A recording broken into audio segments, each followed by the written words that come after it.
17 November 2024 जोंनि क'क्राझाराव एनसिसिआ दुलाराय भारत नां मोनसे हाफ माराथन बादायलायनाय खुंगोन आरो बिनि थाखाय जों दिनै बिटिसि सेक्रेटारियेटनि नैबे कनफारेन्स हलाव लकेल अर्गेनाइजिं कमिटि दानो थाखाय जों मोनसे मेल खुंदोंमोन आरो बेयाव एनसिसिनि गोजौ बिबानगिरि बिथांमोना बाहागो लाफैदों आरो जोंनि बिटिआरआव थानाय गुबुन गुबुन गेलेनायनि दैदेनगिरि लोगोसे जोंनि मावख'गिरि बिथांमोना बाहागो लाबाय।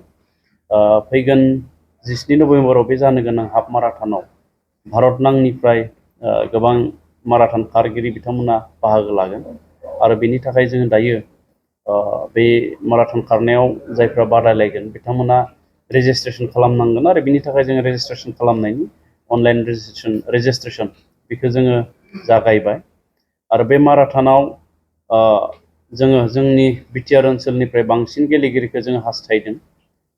बे माराथनखौ जोङो सा 3,000 बादायारिफोरनि टारगेटजों जों बेखौ बानायनाय जादों आरो बेहाय जोंनि बिटिआर ओनसोलनिफ्रायनो खमैबो 1,000नि बांसिन जों माराथनाव बाहागो लानायखौ जोङो लुबैदों आरो बिनि थाखाय जोंनि डिस्ट्रिक्ट स्पर्ट्स एसोसिएशन आरो जोंनि डिएसअ बा जोंनि मावख'गिरि बिथांमोनखौ जोङो जोंनि गेलेगिरिफोरखौ फोसावनानै होनो आरो सांग्रां खालामनो थाखाय जोङो खावलायनाय जाहैबाय।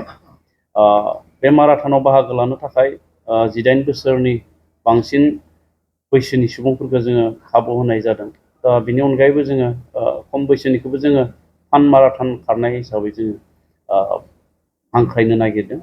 दा बेवहाय 21 किल'मिटार 10 किल'मिटार आरो 5 किल'मिटार बे मोनथाम केटेगरियाव जों बे माराथन खारनायनि राहा जों खालामनो होनाय जादों आरो बेवहाय हौवासा आरो हिन्जावसा मोननैबो आथोननि एबा हौवासा आरो हिन्जावसानि बे मोननैबोनि थाखायबो बा हौवासा आरो हिन्जावसानि थाखाय बे बादायलायनायखौ जोङो खुंनो थाखाय थि खालामनाय जादों आरो अल इन्डिया एबा दुलाराय भारत नांनिफ्राय बे बादायलायनायाव जिहेतु बाहागो लाफैगोन।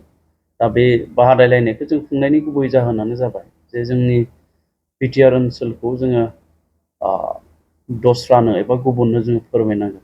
दा गुबुन रायजोनिफ्राय बेयाव खारनो थाखाय फैनाय लोगो लोगो एबा बादायनो थाखाय फैनाय लोगो लोगो जोंनि जायगानि माखासे बाथ्राफोरखौ मोनथिलांगोन आरो बिथांमोना सानथाम सानब्रै थाफैगोन।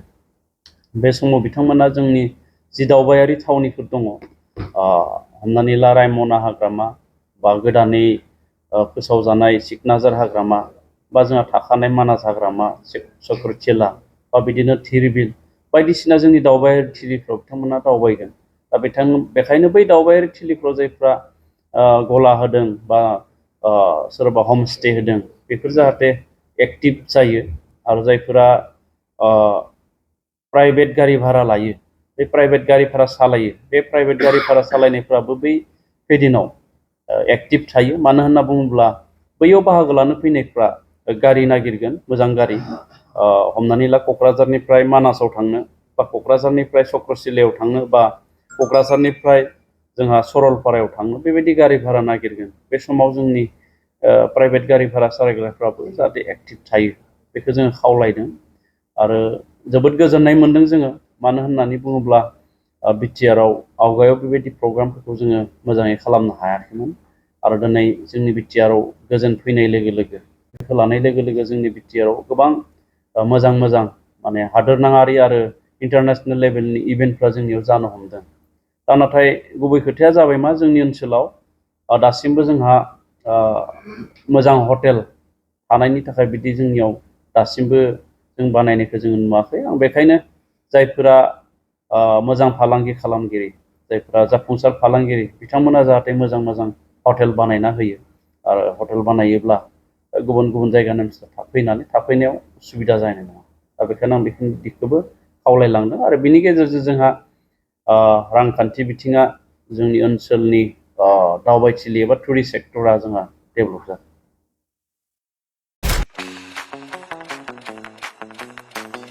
खुलुमबाय। दावहारु अट' एजेन्सियाव नोंथांमोनखौ बरायबाय। बाजाजनि बाइक लानो गोसो गुदुं सुबुंफोरनि थाखाय गोजोनथाव खौरां।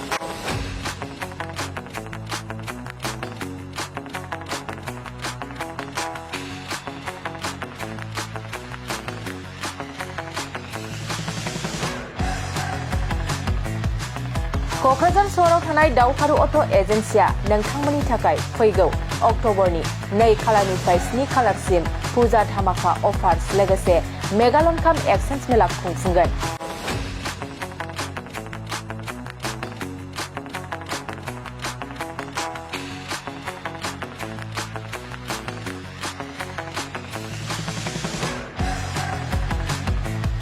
बे दावहारु अट' एजेन्सि श'रुमा बायगिरि बिथांमोननो लवेस्ट डाउन पेमेन्ट होनाय जागोन।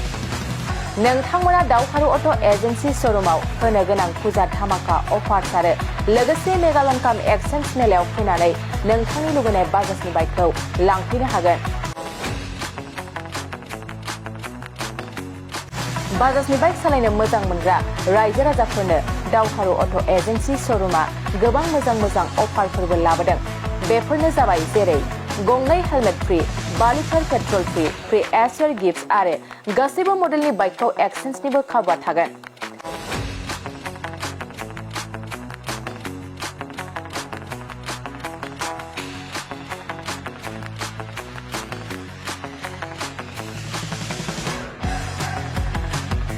$500 रां होग्रोनानै गोसोबादि बाइकखौ आवग्रिना दोननो हानायनि खाबु दं। गोनांथार मिथिहोबावनाय बायगिरि बिथांमोना स्मार्ट वाच, इयारफन, बेग आरो ब्लेंकेट बेफोर मोनब्रै प्राइसफोरखौ जायखिजाया मोनसे बासिना लानो हानायनिबो अफार्स थागोन। लोगोसे दावहारु अट' एजेन्सि श'रुमा मोजां खाबुबो होबावदों। बाइक बायगिरिफोरनो फ्रि लटारि कुपन हरनाय जागोन आरो लटारि कुपनाव जाखाङोब्ला first prize smart TV, second prize washing machine आरो थार्ड प्राइज रिफ्रिजारेटर बेफोर मोनथाम प्राइजफोरखौ जोबथा साननि थाखाय लन मेलायाव हरनाय जागोन। अब्ला मानोथो गोबाव खालामनो, नोंथाङाबो दावहारु अट' एजेन्सि श'रुमाव होनो गोनां बैफोर खाबुखौ लादो। आबुङै मिथिबावनो थाखाय 8822018193 600003 99187 जानबुं नाम्बाराव खौरां लाहरनो हागोन।